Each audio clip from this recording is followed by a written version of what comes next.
Good morning from Nigeria. It is the 11th of February 2020. I'm Kemi Olunlayo, Nigerian journalist, pharmacist, and PR specialist and activist. Today being the 11th of February 2020 brings back some sad memories for me, as it is 8 years ago I lost a very dear friend. And when I say very dear friend, we had one hell of a friendship between the year 2004 and 2012. And that was 8 years exactly. And today is 8 years that my friend passed away. Her name is Whitney Elizabeth Houston. Today marks 8 years that we lost Whitney. Her mother called her Nippy and some of her relatives. It was a nice little quiet nickname, but we all call her Whitney. I met Whitney Houston in a very unusual circumstance. And for me as a journalist, I thought I was so privileged. I had a blog, atlcelebritynews.com. It was the hottest and number one blog, featured in every media outlet in America. And I'm telling you, ATL Celebrity News was like the Insta blog of then. Okay, when I say the Insta blog, everybody wakes up, the first thing you're going to see the headlines on Insta blog. You don't even go to the newspapers. You came to me. Celebrities were arrested the night before, fighting in clubs. I had it all. And everybody liked it. And she happened to be a fan of it. She and Bobby. Whitney and Bobby were married at the time, and they had little Bobby Christina. Chrissy was a sweet girl. May her soul rest in peace. Nick Gordon was also living with Whitney because Whitney adopted him. Yes, Nick Gordon, the boy that grew up to forcefully become Bobby Christina's fiance, and even accused of killing her. He also died of a drug overdose a few months ago. When I sit out here and I look at all of them, and I just pick up the phone and I call Bobby. I call Bobby like every holiday or something now. When I call Bobby, hi, it's Kemi from Nigeria, Merry Christmas. Bobby's Kemi from Nigeria, Happy Thanksgiving. Happy birthday, Bobby. I tweeted you. How are your children? How's your wife? Bobby remarried, has a new wife. The marriage was tumultuous, but many of you in Nigeria don't really know me. You think you know me, but you don't really know me. You don't know how powerful I was in the entertainment industry in the US. So when I come out here and you're harassing me, your stars, I leave you alone. I don't have to. Okay, at that time, all you did was you read about Whitney and Bobby fighting and everything. There was an interview I did when I was in America on our radio station. It was aired on V103 Atlanta.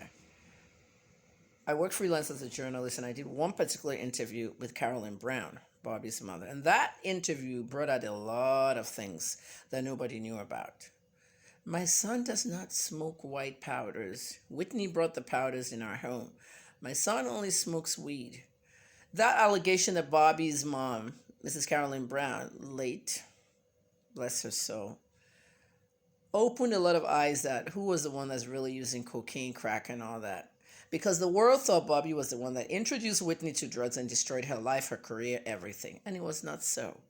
In the end, it turned out to be Whitney's brother that was the one that brought the crack cocaine into the house.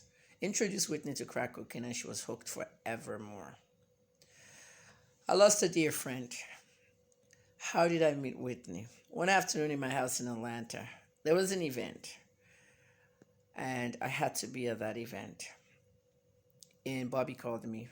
My phone number is on the blog. And said, hey, Miss Kemi, that's what they called me because I was older than all of them.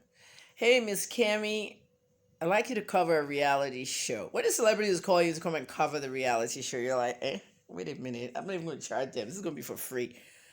I said, Bobby, that's so great. I will be there. But I have another event at that very hotel that day, and it's the Emmy Awards, the Broadcast Emmy Awards.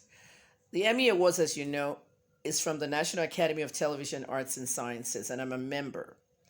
And NATAS, National Academy of Television Arts and Sciences, we also have the Broadcast Emmys. The arts is the television programs. The sciences is the news programs. So the news people were doing the Emmys that day. at the Grand Hyatt Hotel in Atlanta. In fact, that's where I did my 40th birthday. Very beautiful hotel. But I had to be there for the Emmy Awards, and Bobby and Whitney were filming the show on the set there that day. So I said, okay, I'll be there, but I'm going to be dressed. I'm going to the awards upstairs in the ballroom.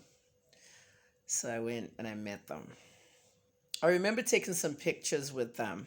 And those are the pictures I'm going to show you today. There's so many other pictures, but those ones are the ones I'm going to show you because they're very critical. When I got there, heading to the award ballroom, and then I brought Whitney inside the ballroom. The whole place went crazy. Whitney was not dressed up. She was filming her thing. So I brought Whitney inside. Everybody, all the broadcasters, reporters, everybody wanted a piece, all the media coverage. Oh my God, Whitney. I said, yeah, I brought her.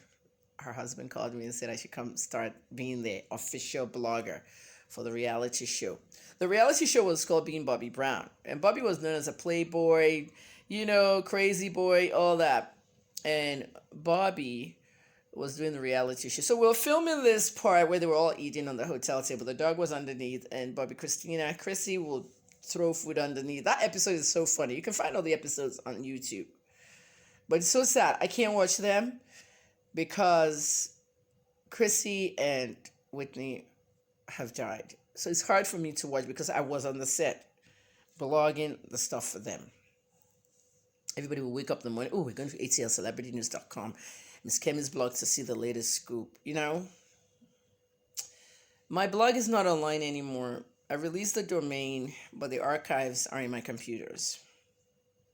When I look at the archives of what I blogged in those days, it's just sad for me. I've had some sad times in my life, and going back to that, there's a term that says just move on, and that's all I want to do. These are memories to me now.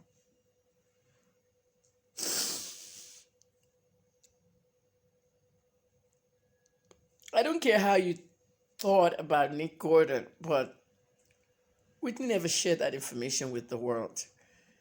She adopted the little boy to be a brother to Chrissy.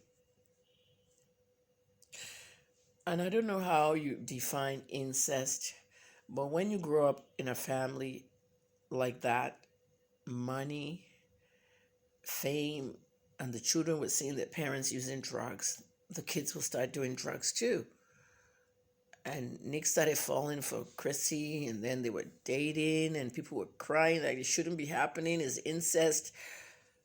And Chrissy looked at everybody and said, no, I'm in love with him. And Nick goes like, no, we are not blood. And it's true, they're not blood, but they grew up together. They were siblings. They were adopted and being in the same household. So I don't know what I could describe that. I don't know. It was difficult for everybody. All this stuff was revealed after Whitney had died. So it was very hard. And then the whole thing about Chrissy found in the bathtub, dying the same way as her mother. They found drugs in her system, and they said she was on drugs with Nick, and Nick just pushed her down the bathtub and drowned her, allegedly, because Whitney's family did sue in civil court, and they won it. And now, when I heard that Nick himself died a few months ago, it was, for me, it was sad. For some people, they're like, oh yeah, the idiot is dead now. It was sad because I saw a family just crumble and ended. So when I tell you that I call Bobby and say, hello, Bobby, happy Christmas, happy birthday, happy Thanksgiving, I remember Bobby because he's had a lot of sad times. Losing your daughter, losing your adopted son, and losing your wife is not easy. Drugs can do a lot of bad things to you. Towards the end of her life, by the time I left Atlanta, moved away, went back to Nigeria, went to Canada. While I was in Canada, Whitney called me one night. She had just released an album. You know that last album she released? There's one track in there she spoke about me. And in that track, she said, and when I'm gone, remember me. She was referring to me. I know some of these things are hard for you because you guys in Nigeria don't believe in me. You come back years later and say, oh, Kemi was right. So I don't bother to tell you many things anymore. Whitney called me, and I have the phone call. I have many phone calls that I recorded, and I don't air them. until it's time. In that phone call, Whitney said to me that she was very sad that her album was not getting all the publicity. I remember telling Whitney in 2011 that she should open Twitter. She didn't want to open Twitter. She was worn out. She was depressed. Twitter was 5 years old, and just get on Twitter. Whitney, you'll be verified on the spot. Everybody will follow you. Instagram was 1 year old, not even 1 year old when I called her. Instagram started October 2010, and this phone call was in March 2011. You know, we got on it right away, but it's like, start Instagram. Imagine if Whitney was on Instagram now, on Twitter. So she never did. She only had the Facebook. Everything was going down, she said. But Oprah Winfrey called Whitney and said, Whitney, come on, let's do this. And Oprah did a beautiful show honoring Whitney, the whole show. And I thought that was really great of Oprah. And then after that show, she said she's happy, but it's not the same. People didn't look at her anymore. They discounted her. The drug use was too much. And on the day of the Clive Davis, the guy that discovered her, Mr. Clive Davis is elderly now, 85. Mr. Davis discovered a lot of people in the music business. Diddy, Whitney Houston, worked a lot at Arista Records, Aretha Franklin. Please go and look at Clive Davis on Wikipedia. After all that, Oprah appearance, everything, on the night of the Clive Davis party, which is the day before the Grammy Awards in 2012, the same hotel with the Grammy Awards downstairs in the ballroom, Whitney's staying in that hotel and many other stars upstairs. Whitney left her hotel room that morning to meet with a guy downstairs by the pool. After she met with the guy, she went back to her room, and nobody heard from her again. Bobby Christina was in a room next door, and what the plan was, once it's time to dress up and go to the red carpet downstairs for the Clive Davis party, Chrissy will dress up, come to mom's room. She was calling her mother. She wasn't picking up. She goes to the room, and I mean, even her, they had to like wake her up. She could have drowned in the tub as well. On that day, it was hard getting her. By the time everybody was waking up, I'm trying not to cry. They found the food there on the table. You know all these stuff. Whitney was in the bathtub, dead. The heart problems she had from the drug use. The cocaine found in her system turned out to be the cocaine she bought from the guy who came to the pool. Her dealer, a drug dealer, her supplier, was in her system. Maybe she wanted to use it to pacify herself.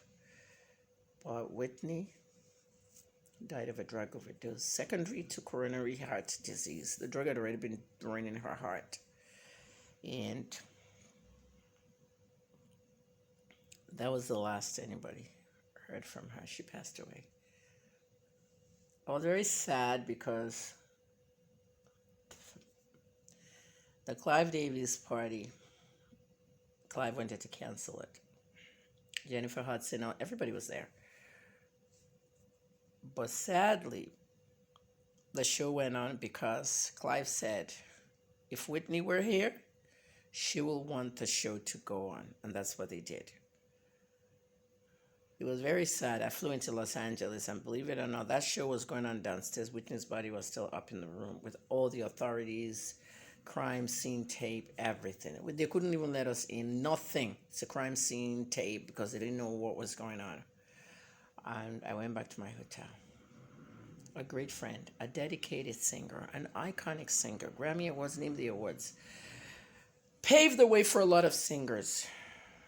Because of Whitney, I'm going to start singing. I want to be a singer. Tiwa Savage encouraged this and said it's never too late for anybody, but I'm going to sing to Whitney. So look out. I've told you before, but I will now start. Rest in peace, Whitney.